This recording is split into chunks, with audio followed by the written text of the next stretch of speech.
Halo semuanya, dan selamat datang di sesi bedah materi kita kali ini. Pernahkah Anda membayangkan kalau nasib dan kelangsungan hidup sebuah bangsa itu ternyata tidak ditentukan oleh strategi perang yang super rumit, melainkan, ya, oleh segenggam anak panah dan sebuah makam tua yang berdebu. Terdengar gila kan? Tapi hari ini kita akan membedah sebuah catatan sejarah kuno yang sangat menegangkan dari kitab 2 Raja-Raja pasal 13.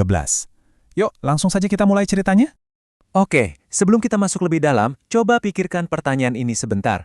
Apa yang sebenarnya terjadi ketika kita merasa puas dengan usaha yang ya sekedar cukup baik?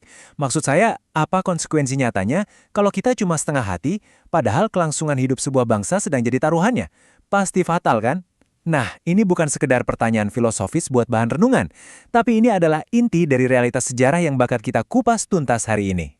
Nah, untuk memberikan sedikit gambaran suasananya, teks sumber kita ini mencatat semacam garis waktu pergantian kepemimpinan di masa-masa yang sangat kelam. Bayangkan saja, selama 17 tahun di bawah pemerintahan Raja Yoahas, Israel itu jauh banget dari kata damai. Mereka terus-terusan diintimidasi dan ditindas oleh Raja Hazael dan Ben-Hadad dari Suriah. Jadi, ketika kepemimpinan akhirnya turun ke tangan putranya, yaitu Raja Yoas, transisi ini terjadi tepat di bawah bayang-bayang kehancuran total. Benar-benar masa yang suram. Seberapa parah sih kehancurannya? Coba deh kita lihat angka-angkanya. Sungguh memprihatinkan. Militer Israel saat itu nyaris tak bersisa. Bayangkan, pertahanan sebuah negara cuma punya 50 pasukan berkuda, 10 kereta, dan 10.000 pasukan jalan kaki. Itu sangat sedikit. Teks aslinya bahkan menggunakan perumpamaan yang cukup brutal. Dibilang kalau Suriah sudah menghancurkan mereka seperti debu pada waktu pengiringan. Jadi, militer yang dulunya tangguh dan ditakuti, sekarang benar-benar hancur lebur. Dan disinilah kita menemukan sebuah ironi yang sangat mendalam.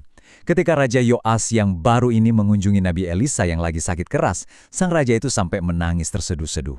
Menariknya, dia memanggil Nabi Elisa dengan istilah militer. Bapakku, Bapakku, kereta Israel dan orang-orangnya yang berkuda. Kenapa? Karena tentara fisiknya sudah hancur lebur. Kan, dia putus asa. Dia benar-benar butuh bantuan supranatural. Jadi satu-satunya harapan pertahanan terakhirnya itu justru terbaring sekarat di atas ranjang. Lalu momen yang penuh keputusasaan ini tiba-tiba berubah jadi semacam ujian interaktif yang jujur saja agak aneh. Sang nabi bukannya memberikan khutbah panjang lebar, dia malah ngasih instruksi fisik yang serba cepat. Elisa meletakkan tangannya tepat di atas tangan raja, semacam simbol transfer otoritas ya, dan langsung menyuruhnya, ambil busur dan anak panah, letakkan tanganmu di atasnya, buka jendela ke arah timur, dan tembak. Ini jelas bukan sekedar gerakan fisik biasa. Ada sesuatu yang jauh lebih besar sedang terjadi di sini. Nah, jangan salah paham. Ini sama sekali bukan latihan menembak sasaran biasa. Seperti yang dilaporkan secara eksplisit dalam teks aslinya, saat panah itu melesat keluar, Elisa langsung mendeklarasikan kalau itu adalah simbol kenabian yang sangat nyata. Dia berseru bahwa itu adalah anak panah kemenangan dari Tuhan, anak panah kemenangan terhadap Suriah. Membidik panah ke arah timur itu benar-benar mewakili janji Tuhan akan kekalahan dan kehancuran total Suriah di tempat bernama Afek. Intinya, Tuhan sedang menawarkan sebuah kemenangan yang mutlak. Tapi tunggu dulu, ketegangannya justru mencapai puncak di bagian kedua dari ujian ini.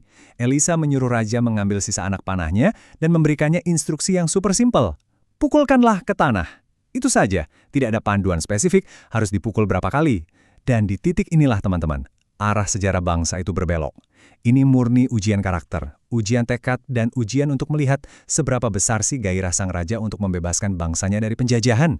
Dan disinilah tragedi dari sebuah usaha setengah hati itu terjadi. Yoas dengan ragu-ragu dan mungkin agak malas, memukul tanah cuma 3 kali, lalu berhenti. Wah, tindakan ini seketika memicu kemarahan si abdi Allah. Elisa dengan tegas dan marah bilang, kalau sang raja itu seharusnya memukul 5 atau 6 kali kalau mau Suriah hancur total.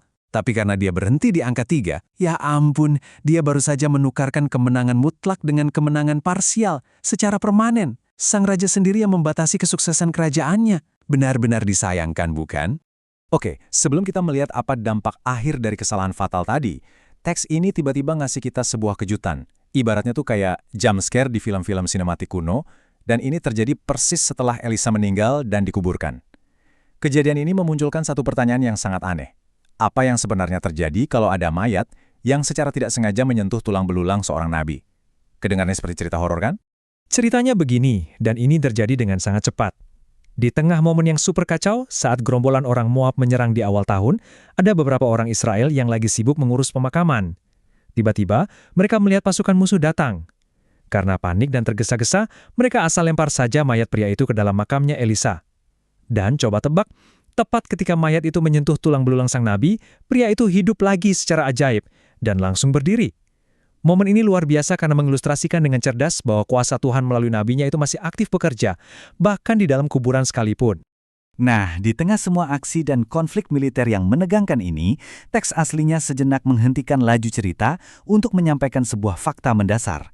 Meskipun pemimpin-pemimpin Israel ini sering banget gagal dan mengecewakan, Tuhan ternyata masih menunjukkan belas kasihan dan bertindak sebagai penyelamat mereka. Kenapa bisa begitu? Alasannya bukan karena militer Israel itu hebat, sama sekali bukan. Itu murni karena Tuhan menghormati perjanjian kuno yang sudah Ia buat dengan nenek moyang mereka, Abraham, Ishak, dan Yakub. Jadi secara teknis, itulah alasan kenapa mereka belum dilenyapkan dari muka bumi.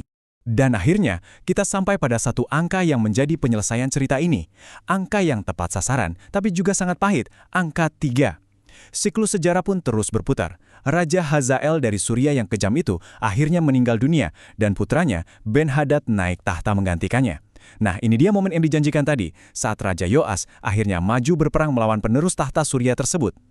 Teks kuno ini menutup ceritanya dengan mengkonfirmasi bahwa nubuat itu terpenuhi secara harfiah dan mutlak. Yoas memang berhasil merebut kembali kota-kota Israel yang sebelumnya dirampas musuh. Tapi perhatikan baik-baik kalimat terakhirnya. 3 kali Yoas mengalahkan dia. Kemenangannya berhenti tepat di angka 3. Jumlah ini secara sempurna dan tragis mencerminkan jumlah anak panah yang ia pukulkan ke tanah waktu itu. Kemenangannya benar-benar terbatas, persis jauh mana ia bersedia berusaha di dalam kamar sang nabi. Nggak lebih, nggak kurang. Sebagai penutup dari sesi bedah materi kita, babak sejarah yang unik namun sangat mendalam ini meninggalkan sebuah metafora historis buat kita. Sesuatu yang terus mengingatkan kita tentang pentingnya sebuah ketuntasan. Cerita ini memaksa kita untuk merenung. Dalam momen-momen paling menentukan di hidup Anda sendiri, apalagi saat semuanya sedang dipertaruhkan, apakah Anda akan memukul tanah 5 kali dengan komitmen dan tenaga penuh? Atau jangan-jangan Anda memilih berhenti di pukulan ketiga dan membiarkan kemenangan mutlak lepas begitu saja dari genggaman? Ingatlah selalu, ada harga yang sangat mahal dari sebuah usaha setengah-setengah. Terima kasih sudah mengeksplorasi kisah luar biasa ini bersama saya, dan sampai jumpa.